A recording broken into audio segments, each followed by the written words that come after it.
Now,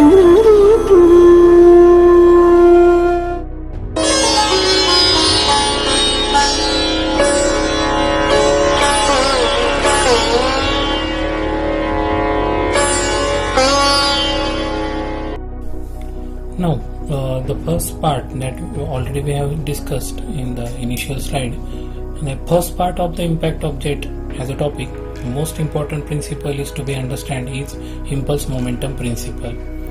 Basically, this principle explains how the force is interacting from a fluid to the solid body or from solid body to the fluid.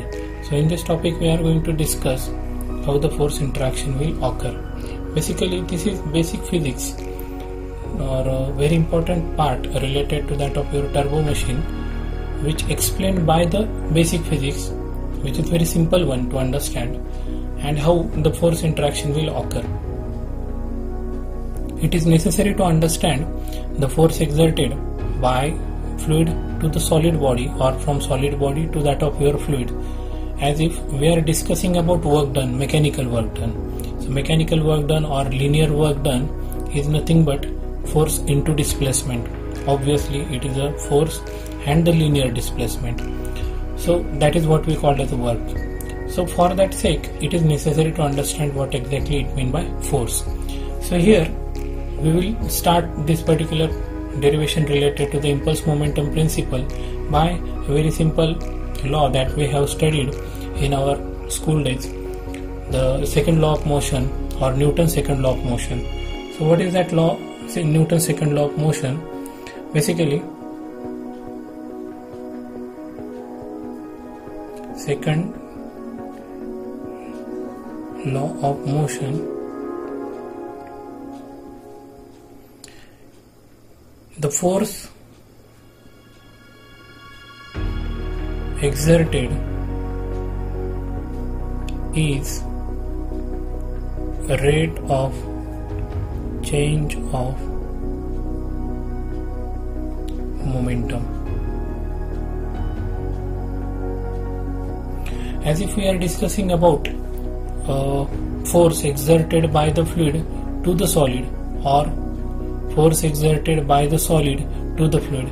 Obviously at that time we need to understand the momentum of that particular entity, either solid or a fluid. So momentum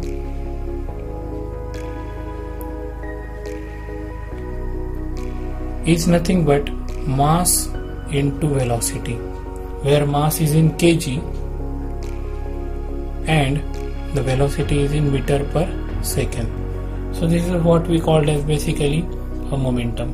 Now that momentum gives us a very specific idea related to that of your rate of change of momentum, and basically our important entity in this case is nothing but force.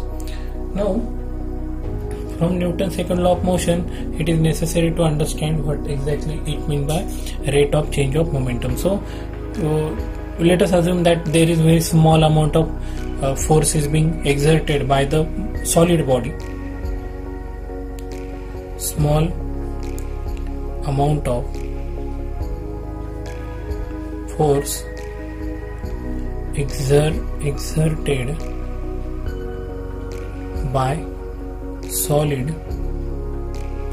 to the fluid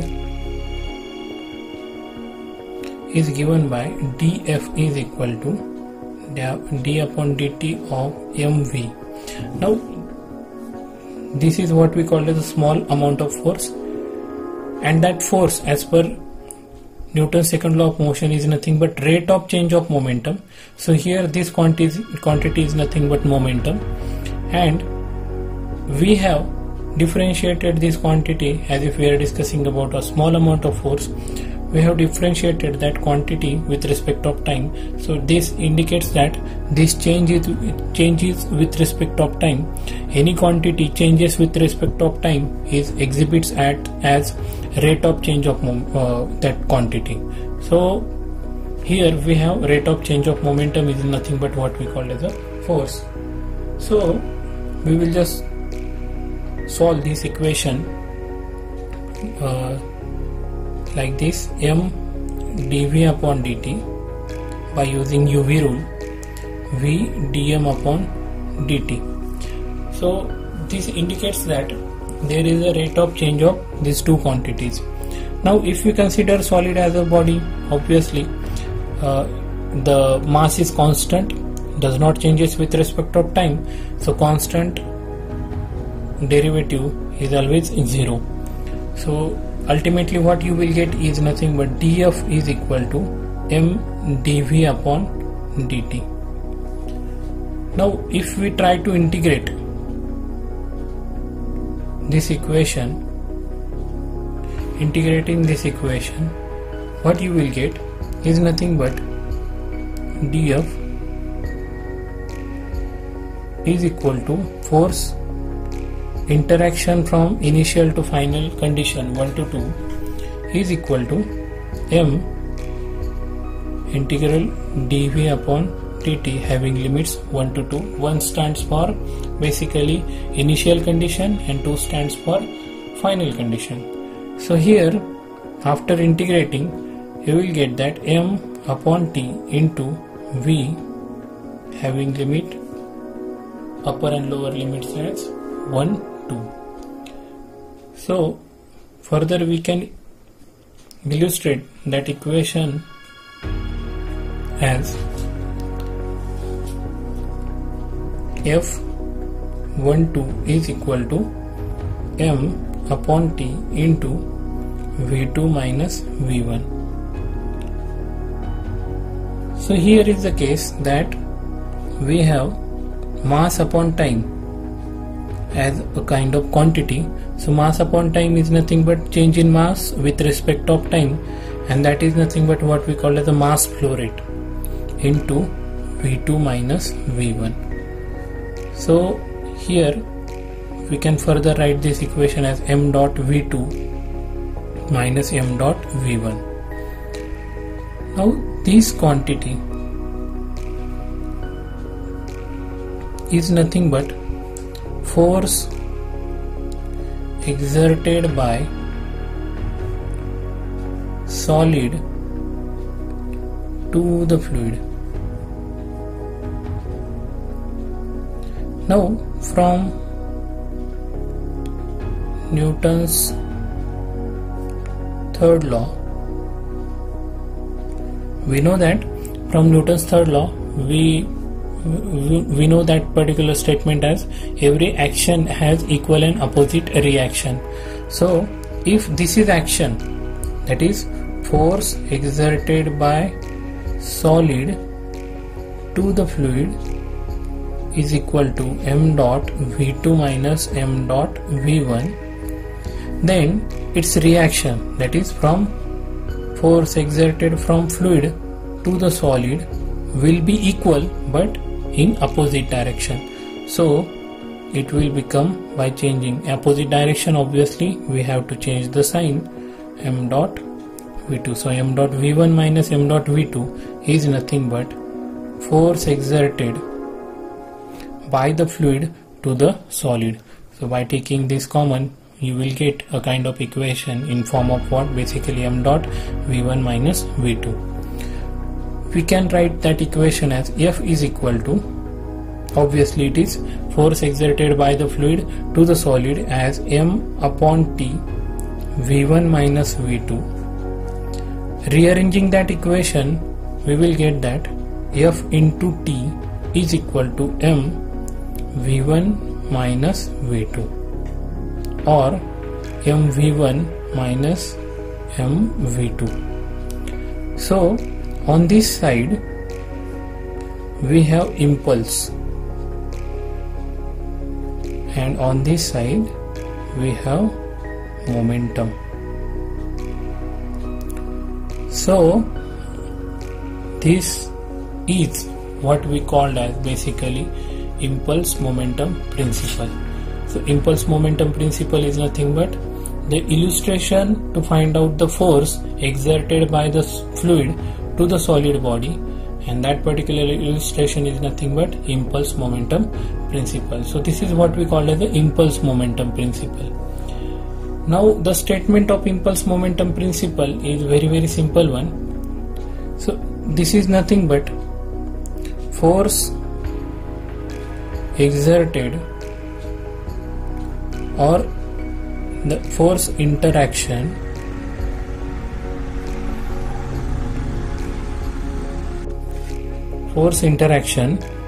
is basically nothing but a rate of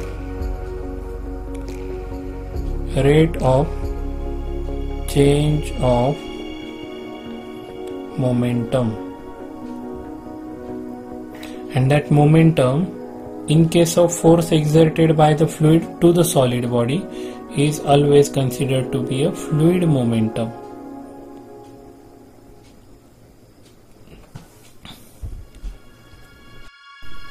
So after studying impulse momentum principle, now we will start the impact of jet as a topic.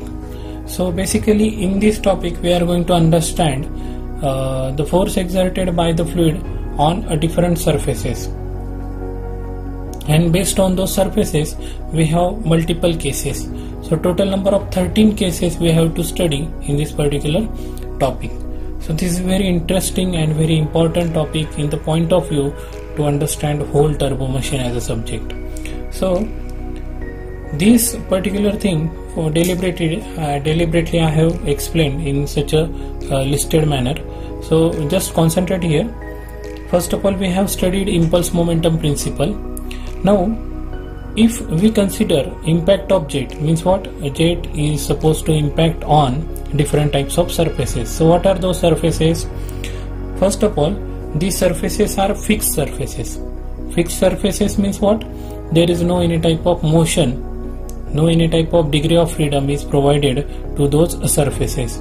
So what type of surfaces are there? Flat plate. Second type of surface is nothing but inclined flat plate. Third one is nothing but curved surface. Basically curved surface has two types: symmetrically curved surface and unsymmetrically curved surface. So these four cases are basically we need to understand in the condition that those all surfaces are fixed one, and how much amount of force is being exerted if the impact of jet occur on such type of surfaces. That thing we need to understand. In second part of this particular topic, we have to study the impact of jet on moving surfaces. So all these four surfaces, if we are going to provide a degree of freedom in specific direction, those surfaces will become moving surfaces. So all these surfaces we have to study when they are in motion. They are provided with a degree of freedom to move in the direction along with the direction of that of your jet. So we have to study these four cases again if we have moving surfaces. Now there are some special cases that we have to consider.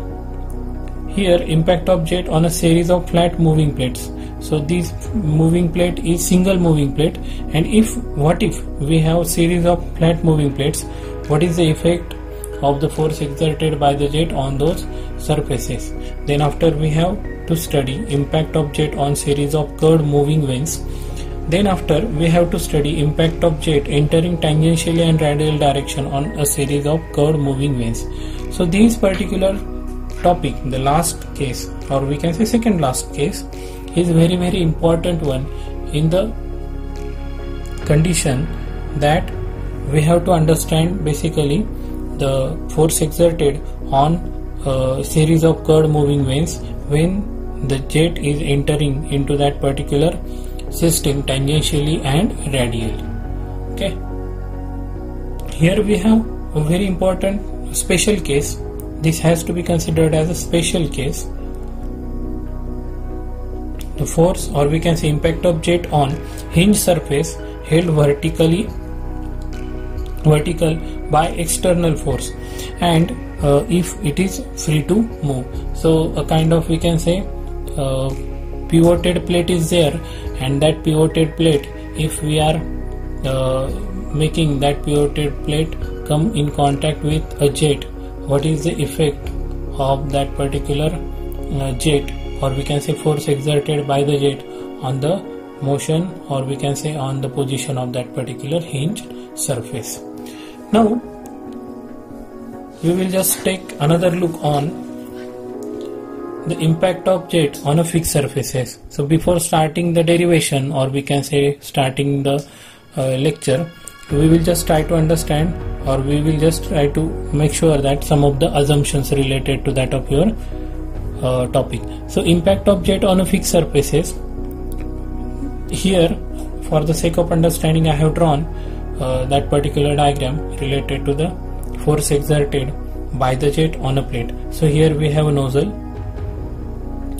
On the either side of the nozzle we have a kind of water or fluid having potential energy, and when it passes through this converging cross section, there is a conversion of that potential energy into a kinetic energy, and that kinetic energy basically utilizes to find out, or basically uses to create a kind of motion in the plate. Now for the sake of understanding, here we have fixed flat plate.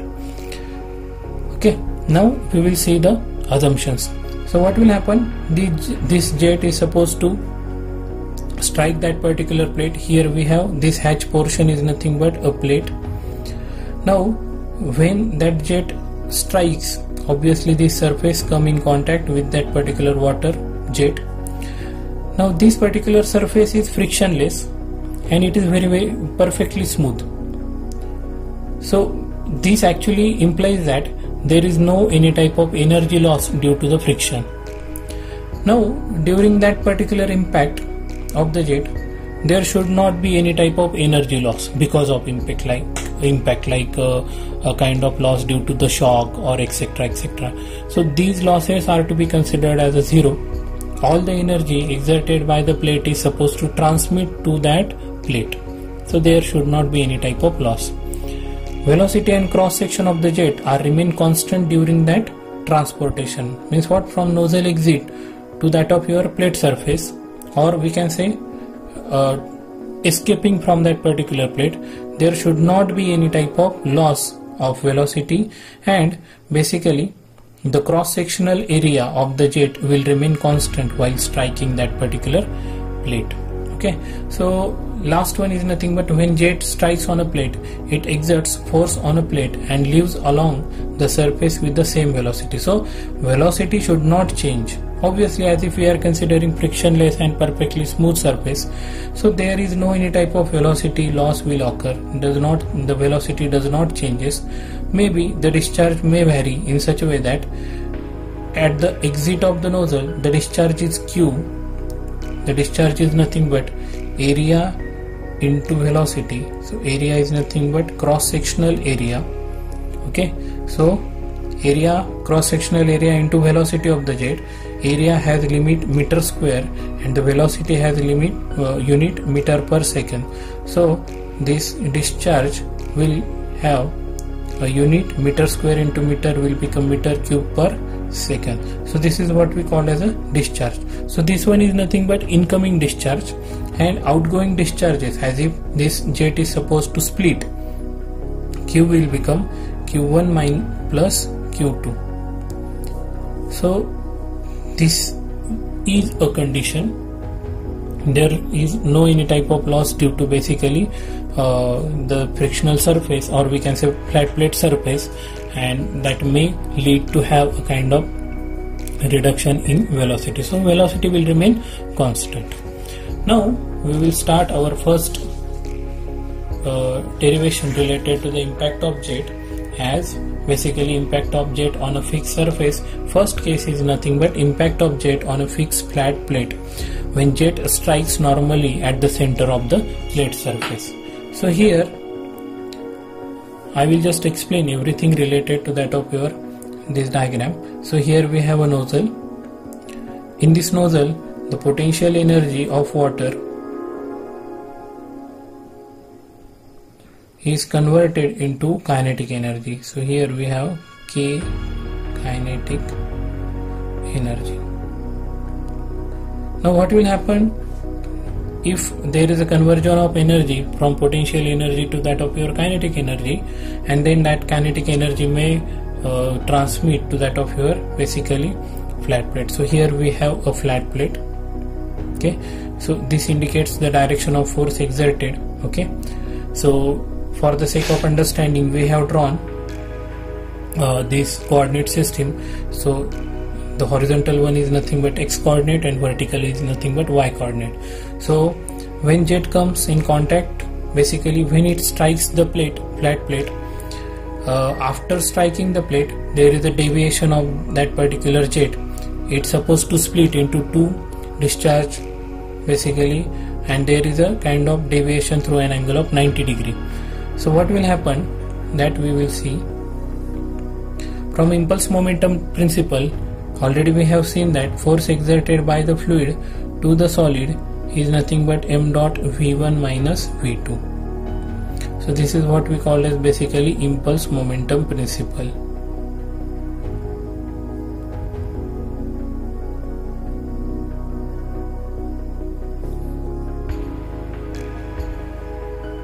Now from the impulse momentum principle, we will just see how it is possible to illustrate the force exerted in this case.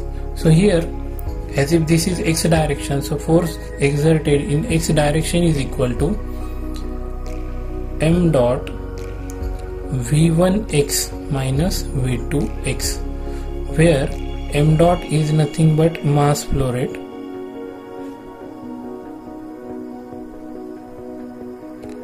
and it is given as rho into discharge q, where rho is nothing but density, which is given in kg per meter cube, into the discharge is in meter cube per second. So this meter cube get cancelled out, and this mass flow rate will get a unit as kg per second. So this is nothing but what we called as basically mass flow rate. The discharge is also written as rho into q is nothing but area, cross sectional area, into velocity v. So this is what we call as a mass flow rate. Okay, now v1x is nothing but the velocity of the jet before striking the plate. So here at this particular location, we can consider it as a kind of control volume. So within that control volume, there is a transmission of energy will occur. So at this particular location, we can make two important, we can say, conditions or criteria. So water before striking has velocity v meter per second in x direction, and 0 as a velocity of water in x direction after striking this particular plate. So here is a location where that impact will occur. So we can say that v1x is nothing but velocity of jet before impact, and v2x is equal to velocity of jet after impact.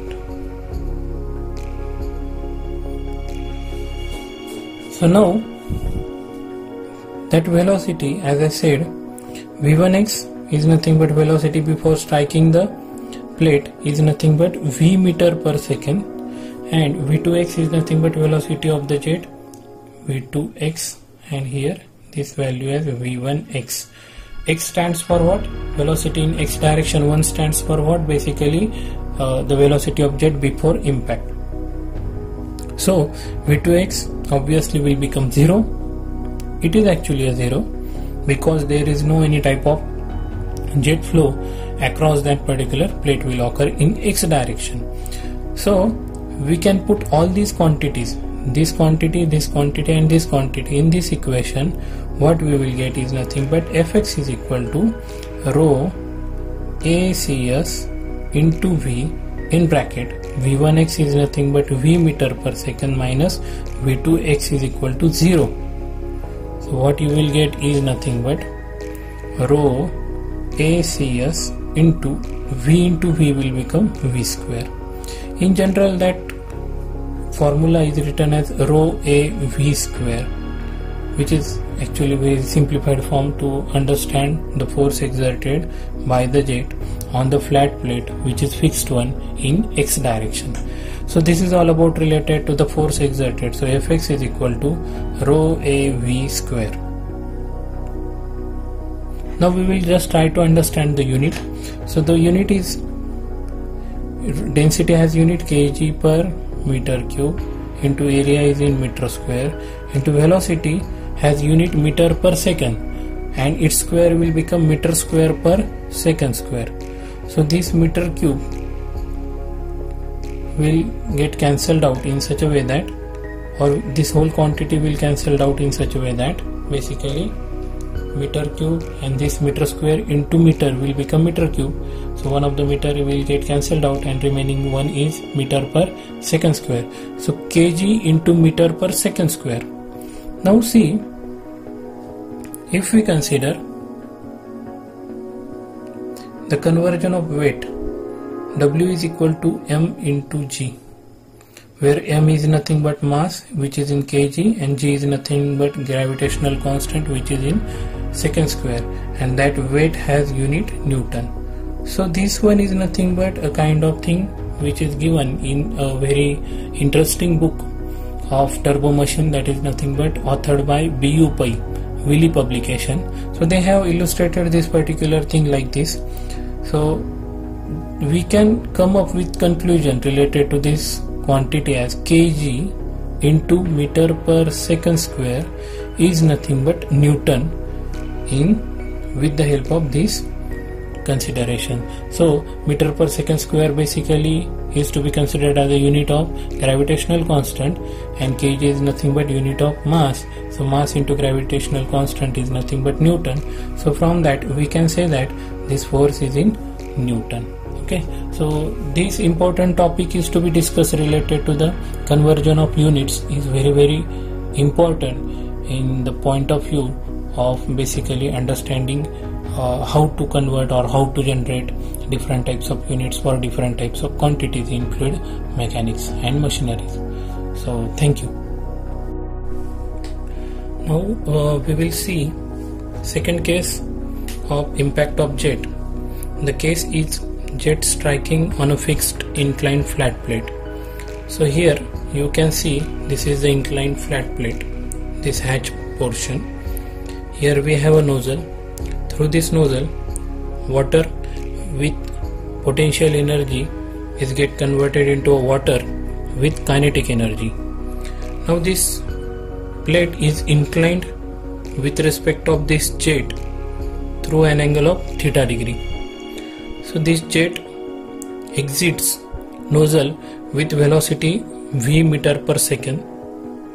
Here we have a jet which has a diameter d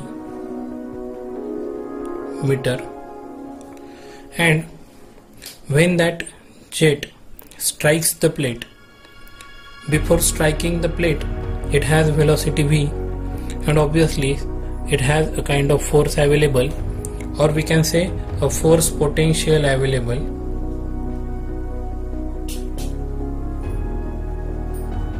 is F is equal to rho a v square, that we have already seen in previous derivation. So this much amount of force is available if the jet is supposed to strike the plate, if it is flat one and if it is vertical to that of your jet. So now we have another special case, that is the plate is inclined one through an angle of theta. Now same case is there, the discharge through the nozzle is Q, and after striking the plate there is a splitting of that particular water jet into two different flow rates. So those are nothing but Q1 and Q2, which indicates that Q is equal to Q1 plus Q2. So Q meter cube per second of discharge is supposed to strike that particular plate. Now we have two free body diagrams here for the understanding of basically the force exerted on a plate. Now see, this is nothing but force which is exerted by the jet on a plate. So this line whatever shown here is basically indication of the plate surface. On this surface, this jet exerts this much amount of force F. Okay, now this force can be resolved into two components in such a way that one of the component of this force is towards the plate, or we can say normal to the plate. So that force is nothing but Fn, which is nothing but normal force, normal to the plate surface. And here we have another force Fp, which is nothing but a kind of force which is parallel to this surface. So Fp is equal to parallel force. Now we have these two basic resolutions of this particular force F. So from this diagram we can easily say that if this angle is theta, okay, so we can find out this angle also as a theta. So we can resolve this force in such a way that basically Fn is equal to F sine theta. Okay, so if it is F sine theta, so obviously Fn will become, if we put this value in this equation, rho a v square into sine theta. So this will become a normal force. Similarly, we can write equation for parallel force. Fp is equal to F cos theta, which can be written as rho a v square cos theta. So this is all about related to that of two forces. One force is normal force, another force is parallel force. Now we will just try to find out other forces. Now this normal force can be resolved into two components. This is normal force, this one is normal force. Now this normal force can be resolved into two components. One component is along x direction, another component is along y direction. So from this diagram we can say that this angle will be theta. So if this particular angle is theta, so this will become 90 minus theta. So if this whole angle is 90 degree, so 90 minus theta minus 90 minus 90 minus theta will become theta angle. So here we can say that this angle will be a theta angle. So from this we can write Fx is equal to Fn. From this diagram we can write that particular thing as Fn sine theta. So Fn is nothing but F sine theta, which is nothing but basically rho a v square sine theta. So we can directly write down this expression of Fn here as rho a v square into sine theta into this sine theta. So this will become rho a v square sine square theta. This is what we call as the Fx.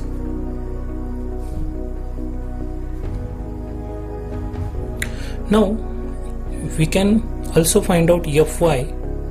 Fy is equal to, from this diagram, Fn cos theta. So this will become, if we replace this Fn with respect of this particular magnitude of force of Fn, that is normal force, it will become rho a v square sine theta into cos theta. Now we will multiply and divide this equation by 2. We will get 2 upon 2 into rho a v square sine theta into cos theta, or it can also be written as rho a v square 2 sine theta cos theta by 2. So this will become a kind of expression basically like this, rho a v square upon 2 into sine 2 theta. So this is the expression for force Fy.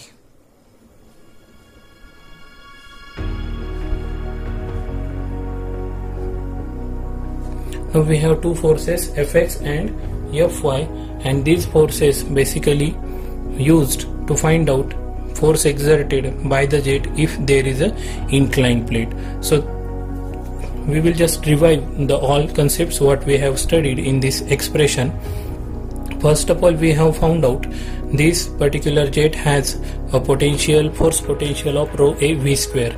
Now when it strikes the plate, at that time the force is F, but when it strikes the plate during the interaction of forces from fluid to that of your solid body, the force F is get resolved into two components. One is normal means perpendicular to the plate surface, and another is along the plate surface, Fp. So Fn is nothing but normal component, Fp is nothing but parallel component.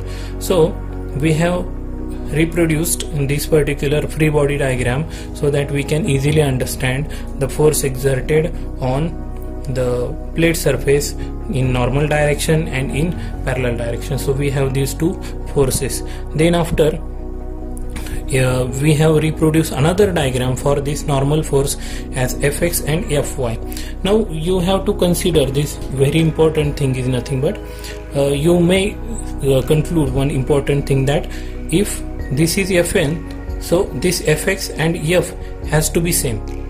But here we have already, I have explained the thing that this F is nothing but a type of force available in this particular water jet while striking the plate.